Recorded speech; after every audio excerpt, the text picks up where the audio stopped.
네, 교재 114페이지 법인의 분사무소 설치라고 하는 단어 넘어옵니다. 등록은 일신전속적인 성격을 갖기 때문에 양도되어 상속될 수 있는 것이 아니어서 공인중개사법이 등록증, 양도대여 등을 금지한다고 했었죠. 그래서 12조가 이중등록과 이중소속을 금지하는데 이를 편법적으로 위반할 소지가 있기 때문에 13조가 1항에서 이중사무소 설치를 금지했고, 이어지는 13조 2항은 심지어 천막 그 밖에 이동이 용이한 임시중개설물 설치까지 금지한다고 했었어요. 근데 12조가 금지하는 이중등록과 이중소속은 예외도 없이 금지가 됩니다만 13조 1항이 금지했었던 이중사무소 설치의 금지는 법인인 개업공인중개사에게는 그 예외가 인정된다고 했었죠? 그게 뭐예요? 분사무소라고 하는 것이었습니다. 그러나 우리가 함께 본 13조 3항에 따르면 법인인 개업공인중개사만이 분사무소를 가질 수 있지만 대통령령이 정하는 기준과 절차에 따라 등록관청에 신고해야 법인인 개업공인중개사도 분사무소를 가질 수가 있다고 그랬죠. 대통령령이 정하는 기준과 절차에 따라, 그랬으므로 법인의 분사무소 설치 기준과 절차는 공인중개사법 시행령이 정할 것임을 법률이 말하고 있었어요. 공인중개사법 시행령 15조에 따르면 그 법인이 분사무소를 설치하기 위한 기준이 두 가지인데, 첫 번째는 그 법인은 주된 사무소요. 주된 사무소 혹은 주사무소라고 하는데, 주된 사무소가 속한 시, 군, 구를 제외한 시군구에 분사무소를 두는데, 이 분사무소는요 시군구별로 한 개소를 초과할 수가 없다라고 했습니다. 그게 첫 번째 기준이고요. 그 다음에 두 번째는 그 분사무소의 책임자가 있겠죠. 그 분사무소의 책임자는 공인중개사이어야 한다. 분사무소 책임자가 공인중개사 자격증 있는 분이어야 한다는 겁니다. 자, 이 두 가지가 법인이 분사무소를 확보하기 위한 등록의 기준인데, 첫 번째 기준, 주된 사무소가 속한 시군구를 어찌한다고요? 제외한 시군구에 분사무소 둘 수 있다. 이 말은 주사무소가 속한 시군구 안에는 분사무소를 둘 수가 없다라는 거죠. 우리 과목 출제위원이 자주 표현 뒤바꾸는 것 중에 하나가 제외와 포함이라는 거였었습니다. 지금까지 진도 나간 부분에서만 보면 공인중개사 정책심의위원회 7명 이상 11명 이내 세븐일레븐으로 구성한다고 그랬죠. 그 7명 이상 11명 이내는 위원장 1명을 어찌해서? 포함하여 홀수 유지해야 된다 그랬어요. 위원수는 거기 포함이었었어요. 근데 지난주에 보셨는데 법인이 법인인 개업공인중개사가 되려면 대표자는 공인중개사이어야 한다 그랬죠. 지금 책임자도 공인중개사이어야 한다는데, 근데 대표자인 공인중개사를 거기는 제외하고 나머지 임사원 중 3분의 1 이상이 공인중개사일 것을 요한다. 자, 이런 포함 제외 자주 바뀌어서 틀린 질문 나와요.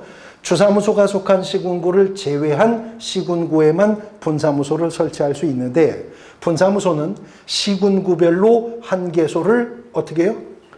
초과할 수가 없다라고 나오는데, 초과라는 표현 공인중개사법 조문에서 우리가 본 적 있나요? 초과라는 표현 공인중개사법 조문에서 없어요. 예, 지금 처음 이제 나와요. 근데요, 이상이라는 표현은 여러 번 들어봤었어요. 당장 지난주에 결격사유 중 금고 이상의 실형을 선고받고 이런 말이 있었죠. 그래서 금고형도 결격사유입니까? 그랬어요. 이 법에 위반하여 300만 원 이상의 벌금형을 선고받으면 결격이다. 그래서 공인중개사법 위반이면 300만 원도 결격입니까? 그렇죠. 이상이니까. 근데 초과라는 것은 앞에 언급한 걸 포함하지 않는 개념이죠. 이게 또 다른 표현으로 공인중개사법에서는 반수 이상이라는 표현과 과반수라는 표현으로 구분되어 쓰이고 있기도 했었어요. 자, 여기는 초과할 수 없다. 그럼 한개소를 초과할 수 없다는 말은 결국 무슨 말이에요? 하나만 둘 수가 있다는 거죠. 하나만 둘 수가 있다는 건데 그 앞에 별로 그랬잖아요. 그러니까 별로겠네요. 별로니까. 그러니까 시군구마다 그 뜻입니다. 시군구마다 한 개를 둘 수가 있다라고 하는 것입니다. 그럼 여기서 우리가 알 수 있는 것은 이론상 법인인 개업공인중개사가 확보할 수 있는 분사무소 몇 개 설치가 가능하단 말이에요? 대한민국 시군구 숫자? 그렇죠. 빼기 1개만큼 설치할 수 있단 말이겠네요. 어디서 뺐어요? 주사무소가 속한 시군구는 못 두니까 그 외의 시군구라면 시군구마다 하나씩 분사무소 둘 수 있는데 그 책임자는 공인중개사이어야 한다. 그런데 책임자가 공인중개사이어야 한다는 데는 다만이라는 말이 나와요. 다만 다른 법률의 규정에 의하여 중개업을 영위하는 법인의 경우에는 그러하지 아니하다. 다른 법률의 규정에 의해서 중개업을 영위하는 법인, 그래서 우리가 줄여서 특수법인이라고 부를 건데 공인중개사법이 아니라 다른 법이 공인중개사법의 특별법적 성격을 갖기 때문에 그 법에 근거해서 중개업할 수 있는 법인들이 있습니다. 대표적으로 농업협동조합법에 근거한 지역농협 중개업할 수 있죠.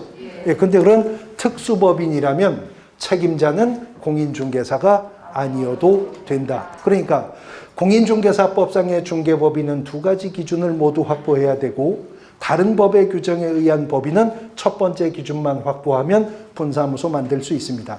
이제 대통령령이 정하는 기준과 절차에 따라 그랬으니까 기준을 확보했으면 절차를 밟아야 되겠죠. 분사무소 설치 신고서 작성해야 되고요. 분사무소 설치 신고서에 첨부해야 될 구비서류가 이제 세 가지가 있게 되는데 오른쪽 페이지 115페이지 박스 안에 보십시오.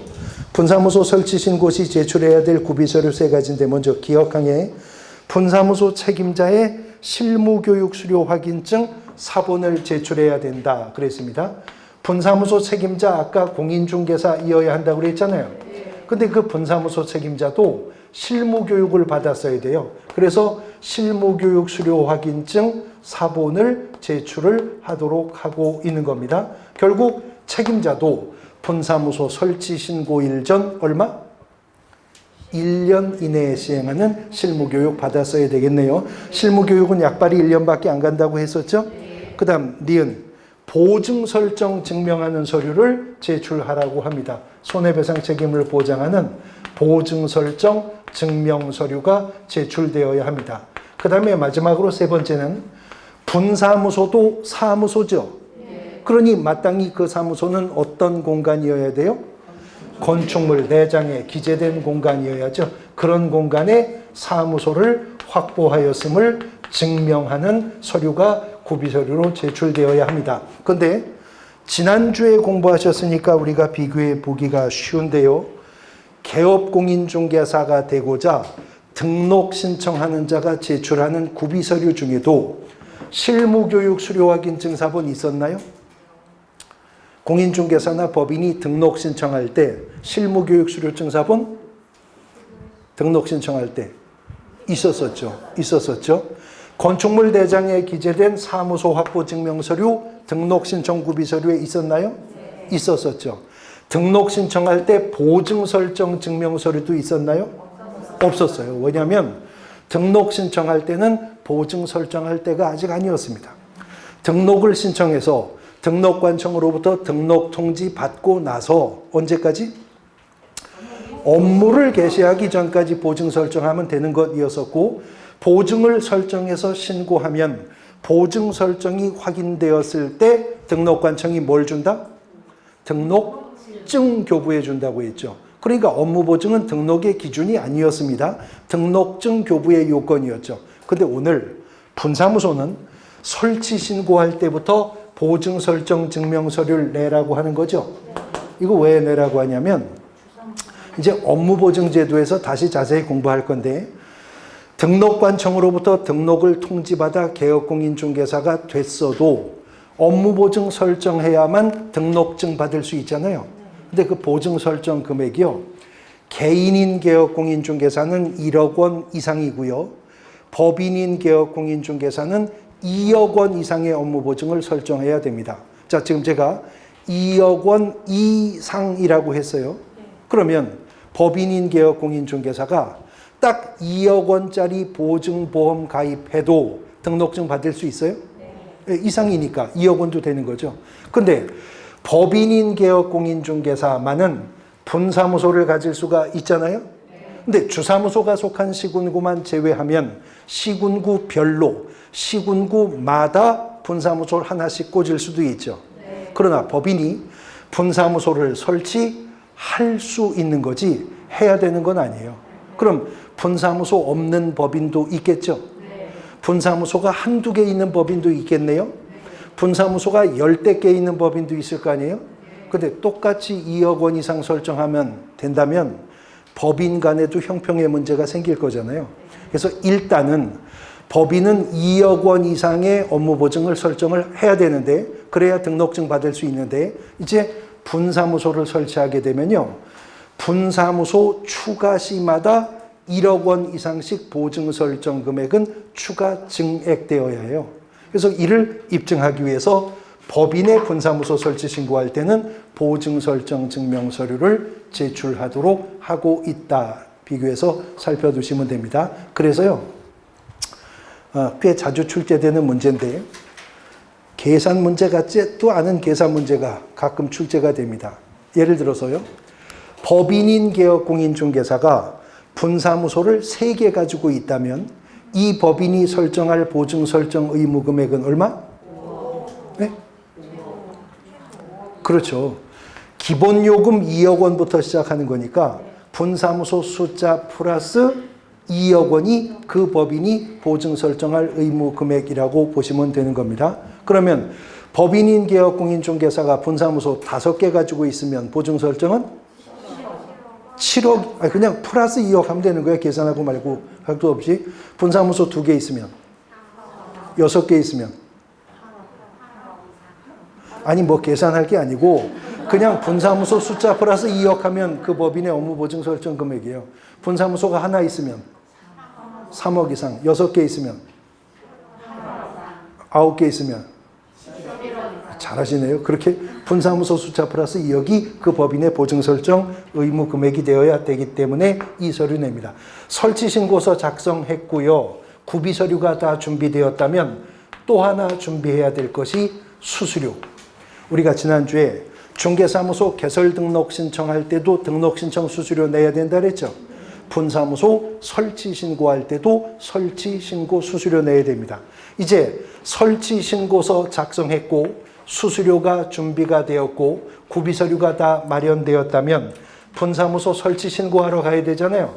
분사무소 설치 신고는 그 법인의 주된 사무소가 속한 시군구청에 가서 하게 된다는 겁니다. 여기서 우리가 아주 묶어서 정리할 게 있는데, 분사무소와 관련된 행정 업무 처리는 무조건 그 법인의 주된 사무소 소재지 등록관청에 가서 행한다는 점. 그래서 분사무소 설치 신고, 주사무소 소재지 등록관청 가서 한다 그랬죠. 분사무소는요, 이전 신고도 주사무소 소재지 등록관청 가서 합니다. 또 분사무소가 별도로 인장 등록할 수 있거든요. 그것도 어디 가서?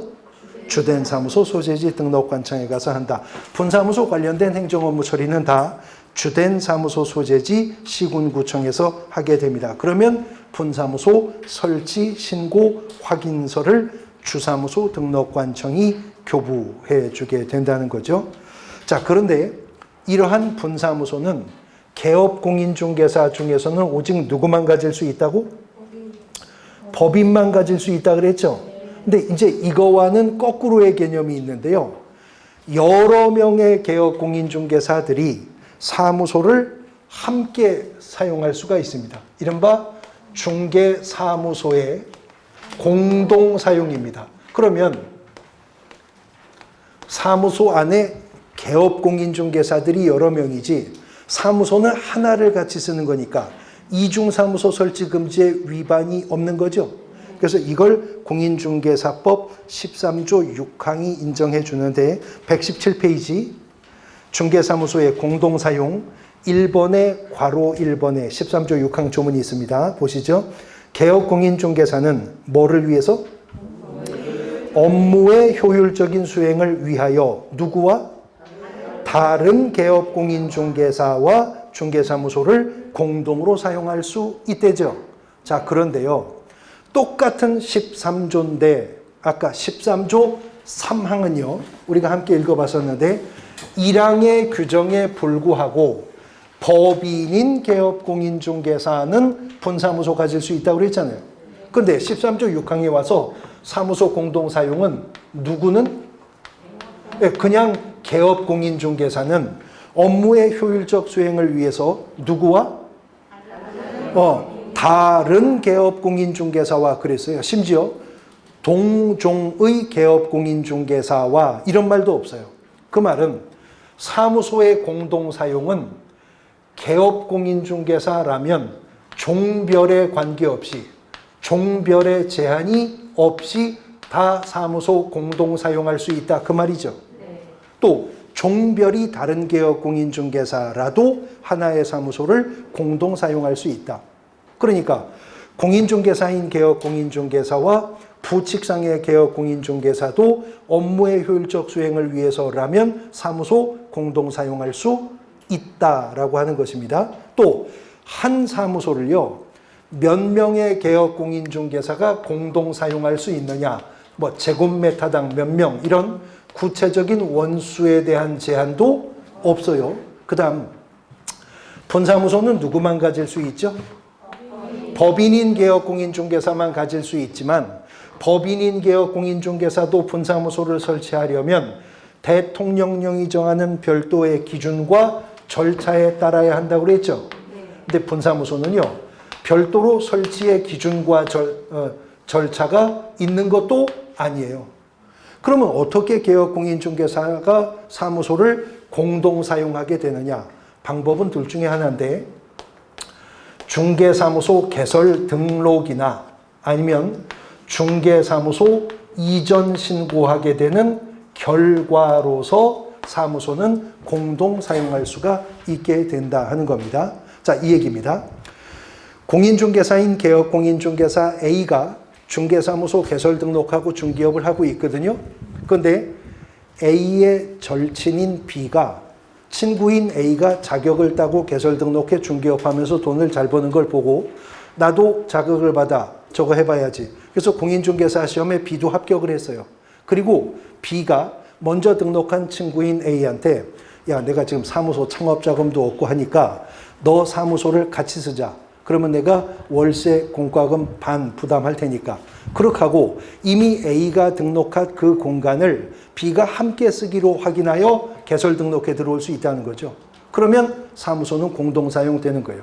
또 아니면 공인중개사인 개업공인중개사 C와 부칙상의 개업공인중개사 D가 각각 사무소를 가지고 있었는데 어느 날 D가 이 사무소를 C의 사무소로 이전에 들어와서 사무소가 공동사용될 수가 있는 거라고요.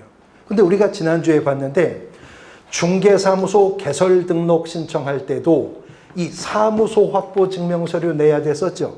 오늘 분사무소 설치 신고할 때도 내는데 이제 뒤에서 보실 건데 사무소 이전 신고할 때도 사무소 확보 증명서류 내야 되거든요.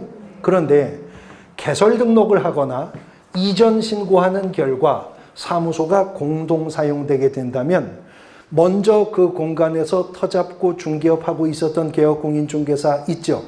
그분의 승낙서요.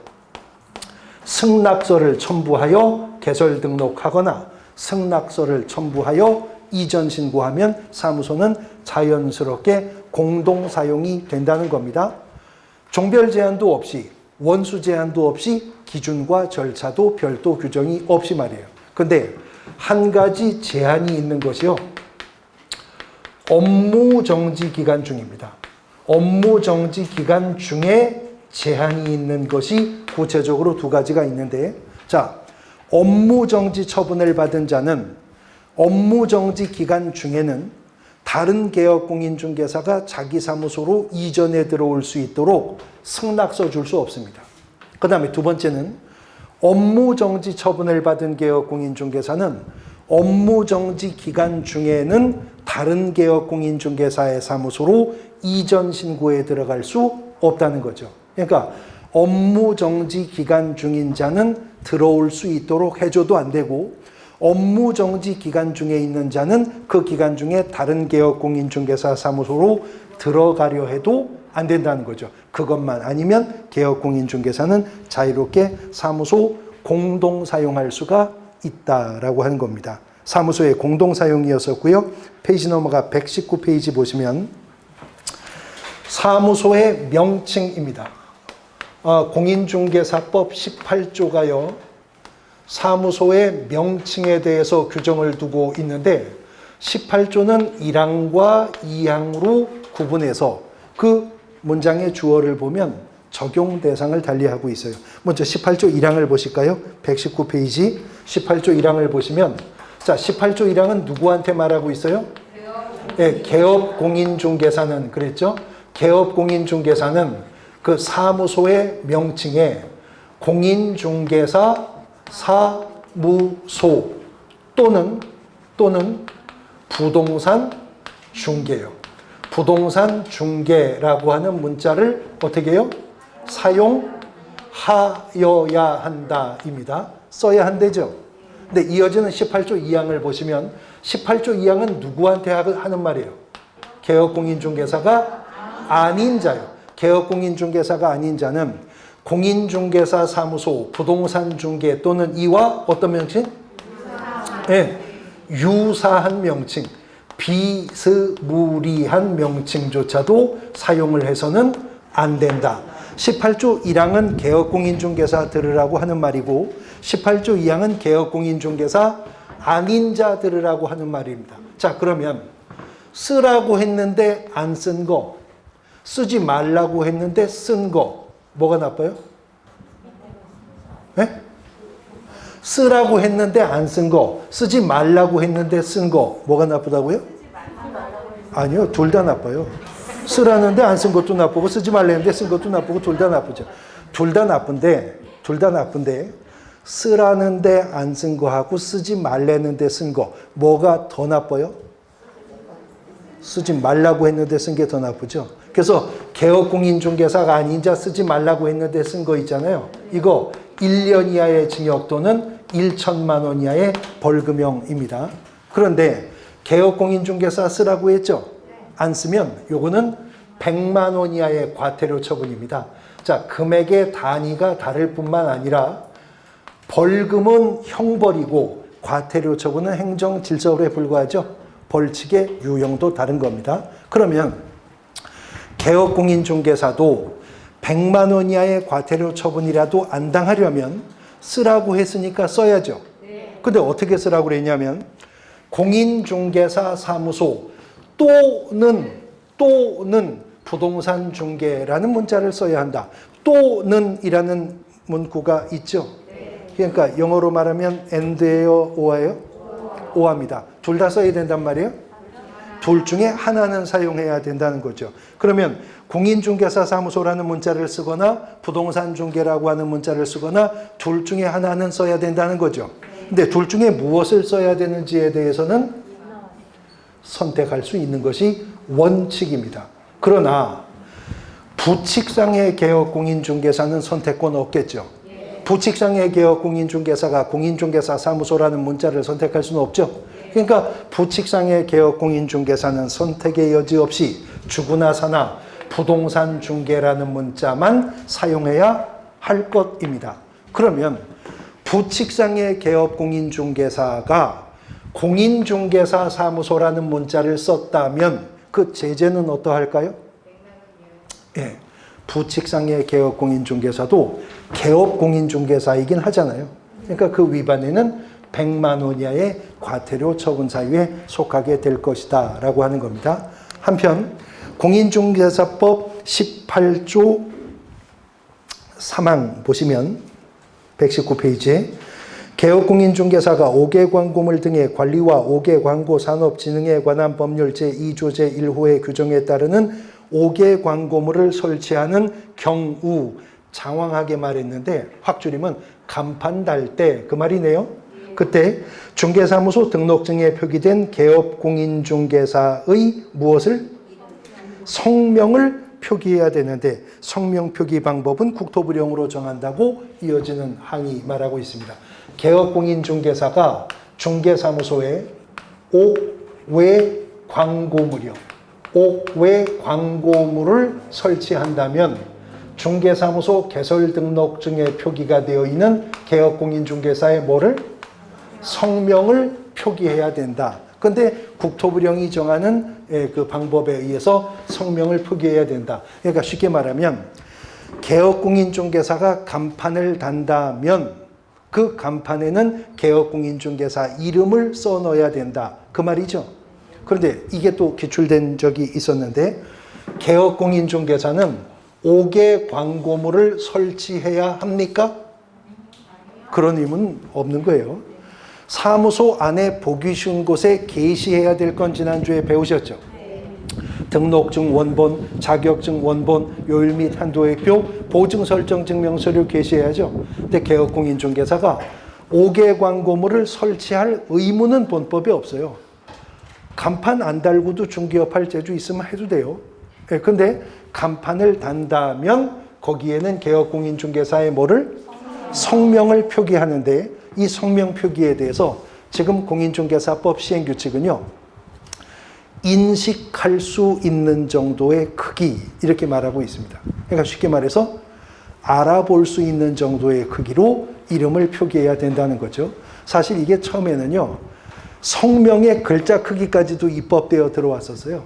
뭐 괄호형 간판의 경우에는 괄호형 간판의 세로 길이의 글자의 세로 길이가 100분의 몇 뭐 이렇게 입법을 했다가 그게 또 뒤지게 욕을 먹었습니다. 뭐 그런 것까지 법으로 이렇게 그냥 알아볼 수 있으면 되는 거지 그게 무슨 짓이냐. 그래서 법을 개정하면서 바로 인식할 수 있는 정도의 크기 이렇게 바꾼 겁니다.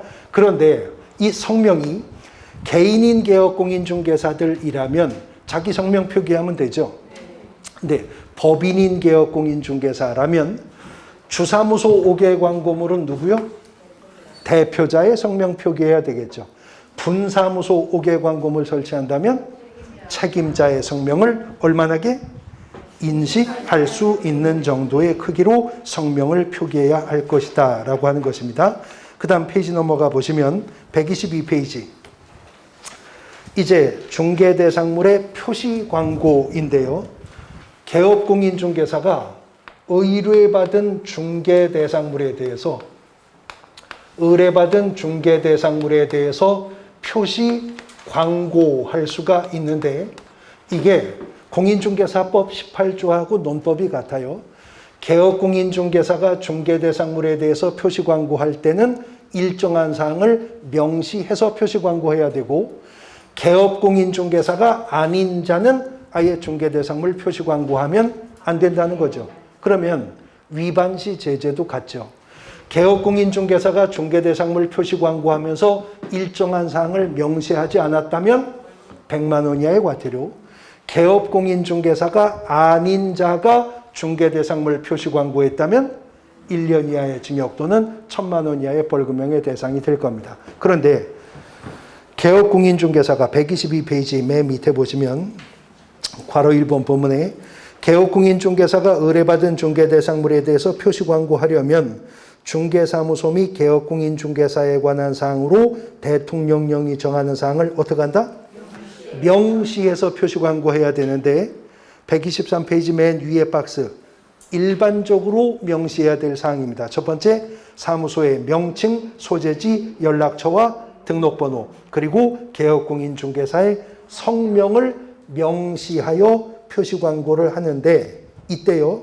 괄호 3번을 보시면 문장 마무리에 중개보조원에 관한 사항은 명시해서는 아니 된답니다. 중개보조원은 명시하면 안 돼요. 근데 개업공인중개사가 중개대상물에 대해서 표시 광고를 할 때는 일간신문이나 잡지에 표시 광고할 수도 있지만 인터넷을 이용해서 표시 광고할 수 있죠.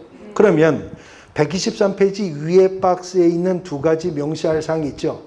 거기에 추가하여 인터넷을 통해서 표시 광고한다면 중간 박스에 소재지, 면적, 가격, 중개대상물의 종류, 거래 형태, 건축물 및 그 밖의 토지정착물의 경우라면 층수, 그 다음에 사용 승인, 사용 검사, 준공 검사 받은 날, 또 해당 건물의 방향, 방해 개수, 욕실 개수, 입주 가능일, 주차 관리비, 이것을 추가 명시해서 어떻게 표시 광고할 때? 인터넷을 이용해서 표시 광고할 때는 추가적으로 명시해야 된답니다. 그런데 이러한 단순한 명시 의무를 위반했을 때는 어떻게 된다 그랬죠? 100만 원 이하의 과태료 처분이라고 그랬죠? 그런데 표시 광고할 때 금지 행위가 이제 맨 아래 박스에 있는데, 첫 번째, 중개대상물이 존재하지 않아서 실제로 거래할 수 없는 중개대상물 표시 광고하면 안 된다. 두 번째, 사실과 다르게 거짓으로 표시 광고하거나 과장되게 표시 광고하면 안 된다. 세 번째, 부동산 거래 질서를 해치거나 의뢰인에게 피해를 줄 우려가 있는 것으로서 페이지 넘어가면 대통령령이 기억, 니은, 디귿에 구체적인 사유를 주고 있죠. 거기에 해당하는 방법으로 표시 광고하면 안 되는데, 이런 표시 광고에서의 부당한 표시 광고 위반은 500만 원 이하의 과태료입니다.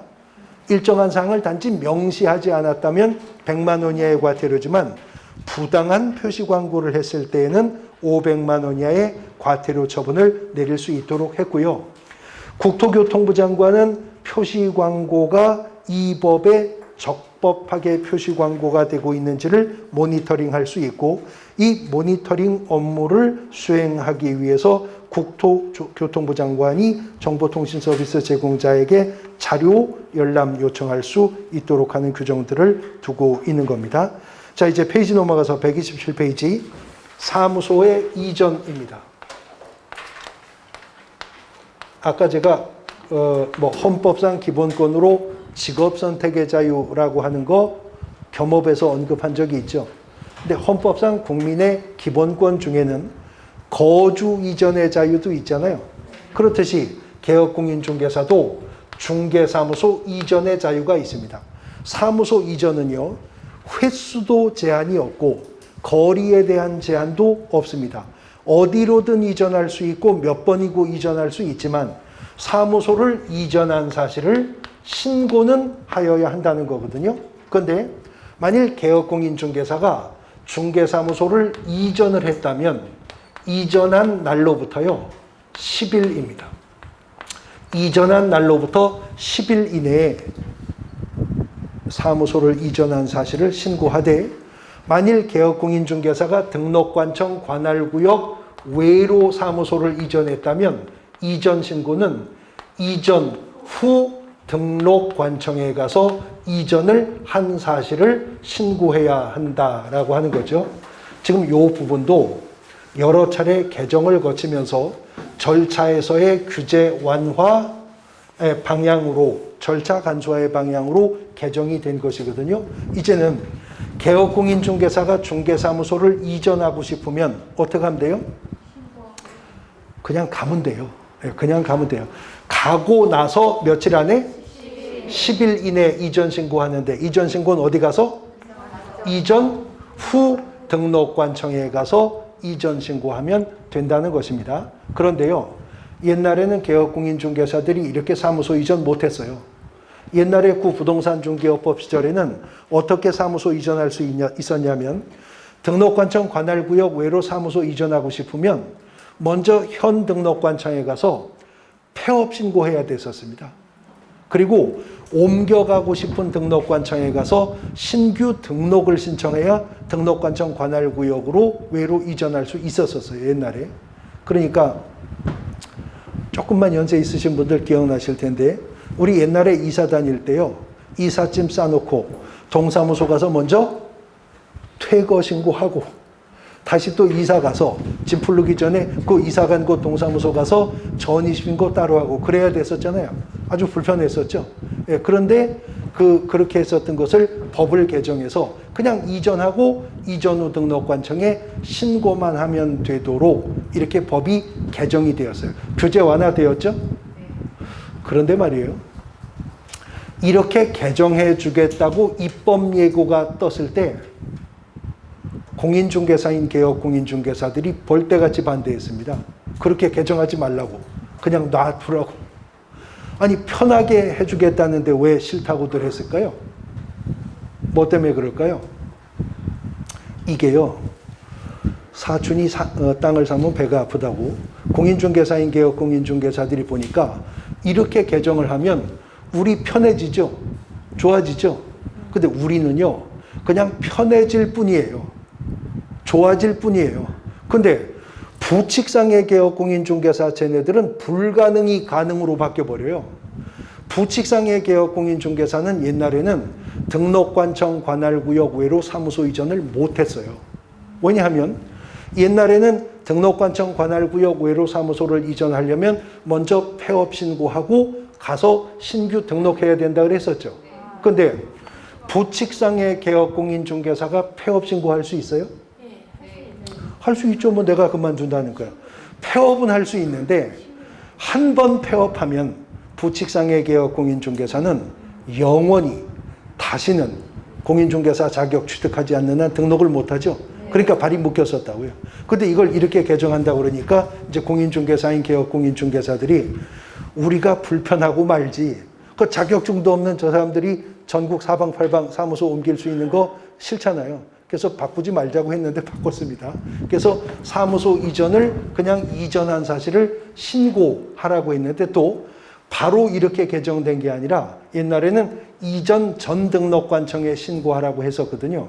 아니 그러면 서울시 종로구에서 부산광역시 부산진구로 이전해 놓고 이전 신고하러 종로구청을 다시 와야 되잖아요. 그래서 전자를 후자로 다시 개정을 한 거죠. 예, 그래서 이게 또 시험 문제 지문에서 자주 출제되는 거예요. 이제는 이사하고 나서 며칠 안에? 10일 안에 이전 후 등록관청에 가서 사무소 이전했다는 사실을 신고하면 되는데 이때 중개사무소 이전 신고서에 첨부해야 될 구비서류가 두 가지인데요. 하나는 등록증을 내야 됩니다. 등록증을 내야 되고 그 다음에 또 하나는 옮겨간 곳도 건축물 대장에 기재된 공간이어야 사무소 이전으로 등록 기준이 미달되는 문제를 예방할 수 있죠. 그래서 옮겨간 곳에 사무소 확보 증명 서류를 제출해야 됩니다. 이걸 어디에다가 내야 된다고요? 이전 후 등록관청에. 그러면 이전 후 등록관청은 이제 그자가 떠나온 곳을 관할하는 등록관청이 있었죠. 이전 전 등록관청에게 이전한 개업공인중개사 관련 서류를 요청하는 겁니다.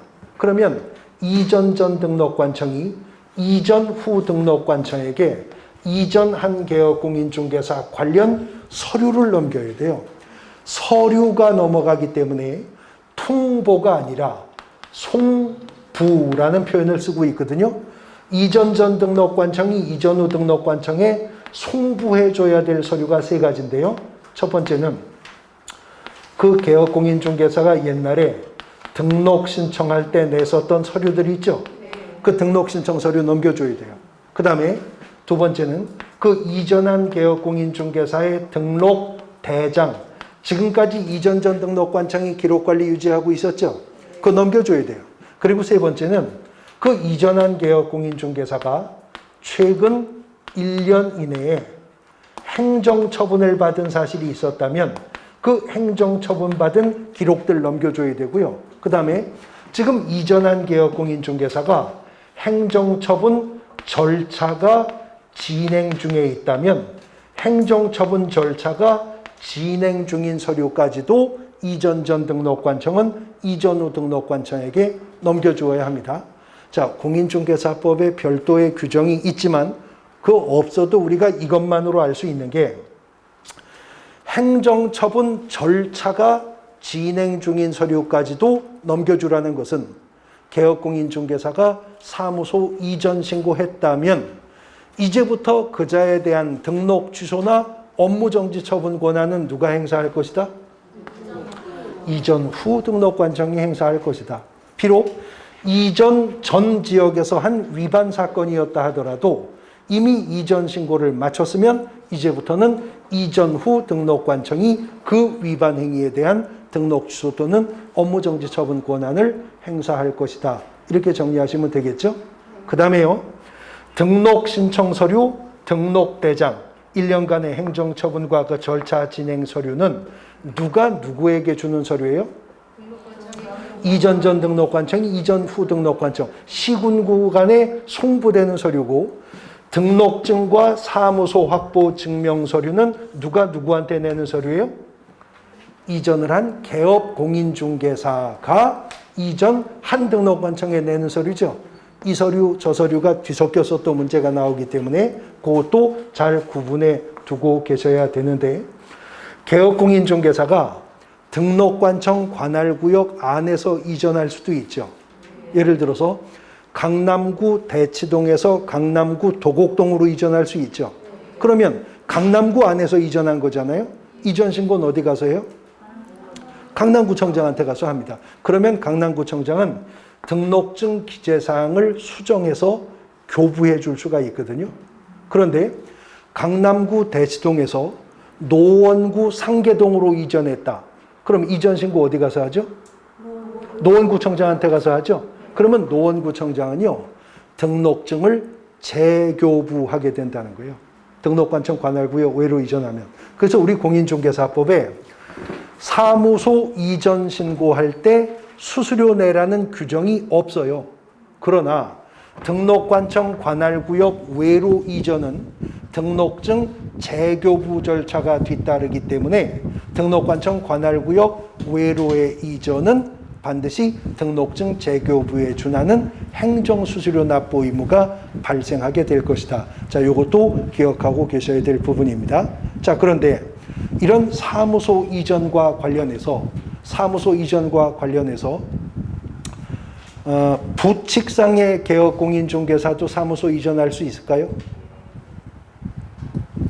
부칙상의 개업공인중개사도 사무소 이전할 수 있습니다. 그러면 부칙상의 개업공인중개사도 등록관청 관할구역 외로 사무소 이전할 수 있을까요? 이전할 수 있습니다. 그러면 현 사무소 소재지 시도 외의 지역으로도 사무소 이전이 가능할까요? 그것도 가능합니다. 부칙상의 개업공인중개사도 사무소 이전할 수 있고요. 등록관청 관할구역 외로 이전할 수 있고요. 어디로든 이전할 수 있어요. 그러면 질문.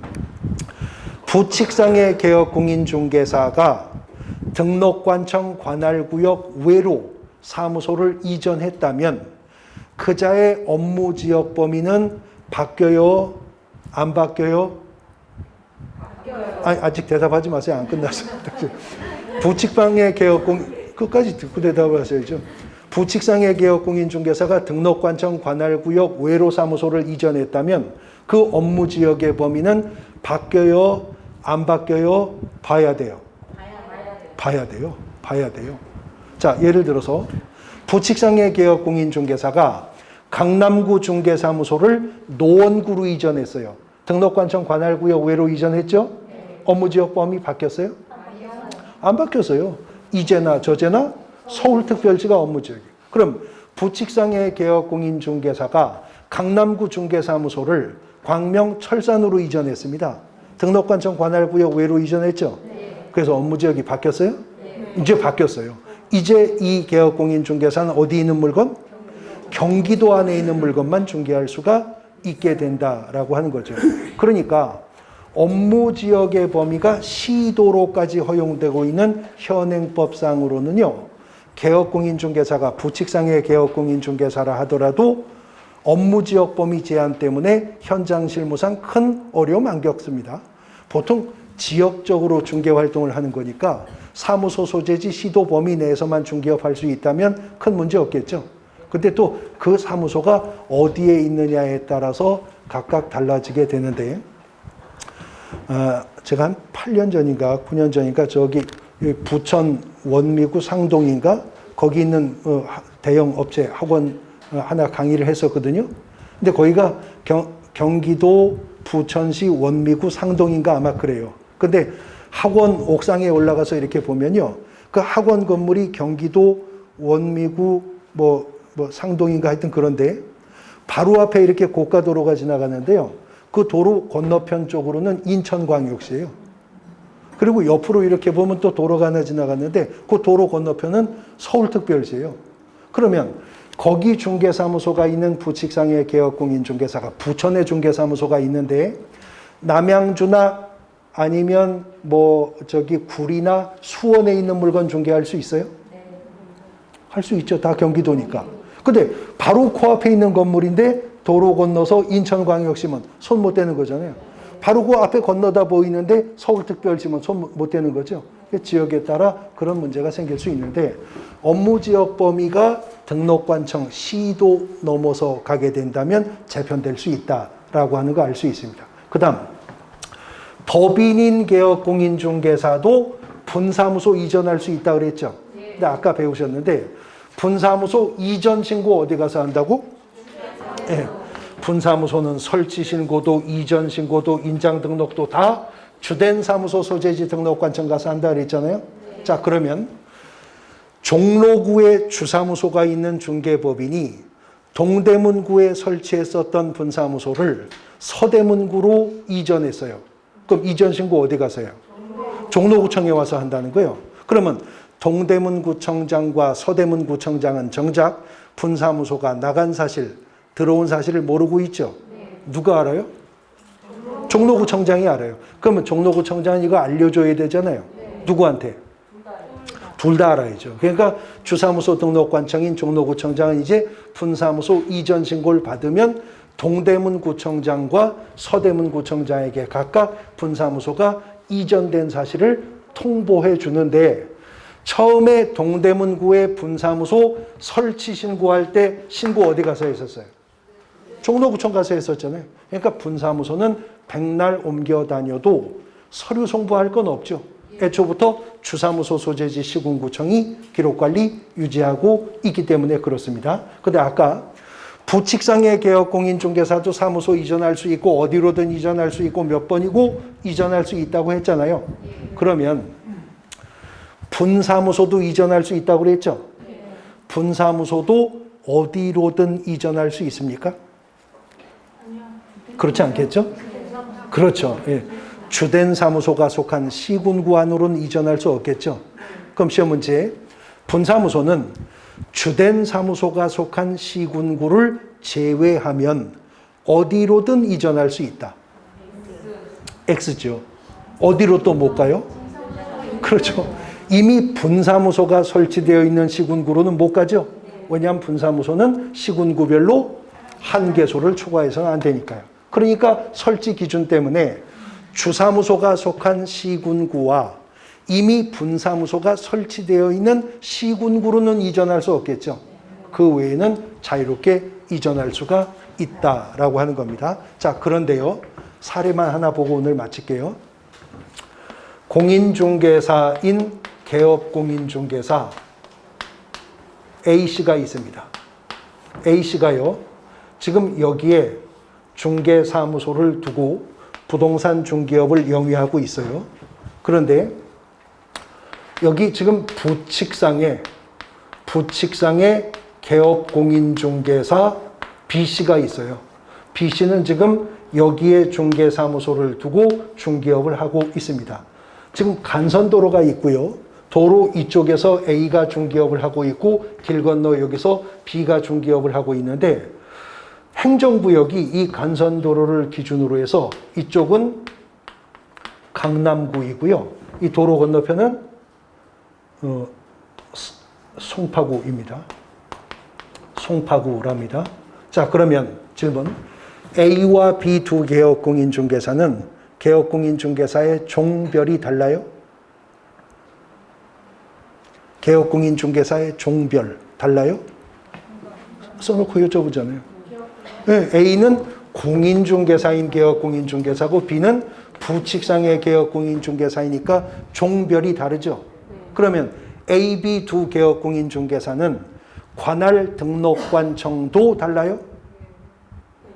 달라요. A의 등록관청은 강남구청장, B의 등록관청은 송파구청장. 지금요, A와 B는 개업공인중개사의 종별도 다르고 관할 등록관청도 다릅니다. 그런데도 이들이 업무의 효율적 수행을 목적으로 한다면 사무소 공동 사용할 수 있다는 거예요. 방법은 둘 중에 하나죠. B는 여기 있고 A가 일로 들어오든가, A가 그냥 있고 B가 절로 들어가든가, 합치면 사무소 공동 사용할 수 있죠. 그런데 이제 A와 B가요, 관할 등록관청이 다르다고는 하지만 간선도로를 기준으로 행정구역이 나누어서 그렇지 길 건너 있는 중개사무소잖아요. 근데 이 A와 B는 평상시 경쟁적인 중개 활동을 한 게 아니라 상호 협력적 중개 활동으로 공동 중개도 많이 하던 사이입니다. 그래서 어느 날 A와 B가 둘이 만나서 이 코로나 시국의 불경기를 극복하려면 지금 우리가 사무소 임대료도 복비로 못 받고 있는데 당분간 사무소 하나 정리하고 하나 합쳐서 월세 공과금 반분해서 부담하면 이 비상시기를 좀 거쳐 나갈 수 있지 않겠느냐. 자, 이런 합의가 있다면 둘 중에 하나 사무소 정리를 하고 이전에 들어올 수 있죠. 근데 여기보다는 여기가 조금 넓죠. 조금 넓잖아요. 그래서 아무래도 강남구보다는 송파구가 좀 월차임도 쌀 것 같죠. 그래서 A가 이 사무소를 정리하고 B가 중개업을 하고 있던 이 공간으로 이전에 들어올 수 있죠. 그러면 이전한 날로부터 10일 이내 A씨는 어디 가서? 송파구청에 가서 이전 신고해야죠. 이때 A씨는 등록증에다가 사무소 확보 증명서류를 내야 되잖아요. 이때 이 사무소 확보 증명서류에는 B씨의 뭐가? 승낙서가 첨부되면 된다는 거죠. 그렇게 해서 A가 이전 신고를 하면 뭐가 만들어져요? 사무소 공동 사용 사무소가 만들어질 수가 있다는 겁니다. 자, 그러면 요걸 보고 대답하실 수 있어요. 종별이 다른 개업공인중개사들도 하나의 사무소를 공동 사용할 수 있게 된다. 오죠? 그러면 등록관청 관할구역이 다른 개업공인중개사들도 공동 사무소를 구성할 수 있다. 오죠? 그러면 공동사무소에 있는 개업공인중개사들의 등록관청이 다를 수도 있다. 그건 X잖아요. 다시 등록관청이 다른 개업공인중개사들도 사무소를 공동 사용할 수 있다. 있죠. 그런데 공동사무소 안에 있는 개업공인중개사들의 관할 등록관청이 다를 수도 있다. 그건 X입니다. 그러면 이 말도 맞고 저 말도 맞고 두 말이 서로 모순이 없으려면 결국 공인중개사법에서 등록관청이라고 하는 개념은 절대적이고 불변의 개념이 아니라는 거, 상대적이고 가변적인 개념이라는 걸 알 수 있죠. 그러니까 개업공인중개사에게 있어서 등록관청이라는 것은 학생으로 치면 학부모님이 아니라 담임선생님 같은 거예요. 전학 가면 담임선생님도 바뀌는 거예요? 학부모님도 바뀌어요? 안 바뀌지만 담임선생님은 바뀌는 거죠. 개업공인중개사에게 등록관청은 이렇게 사무소 이전에 따라서 등록관청도 바뀔 수 있는데 사무소 이전으로 바뀌었으면 이전 후 등록관청이 이전 전 등록관청에게 서류 송부받아 이전 전 지역에서 한 위반 행위에 대한 행정처분 권한을 갖게 된다라고 정리하시면 될 것 같습니다. 자, 중개사무소와 관련된 테마 다 정리하셨고 이제 중개사무소 운영과 관련된 인장 등록, 휴 폐업 등의 내용들 다음 주에 또 계속 연결해 갑니다. 오늘 수업 마치겠습니다. 수고하셨습니다.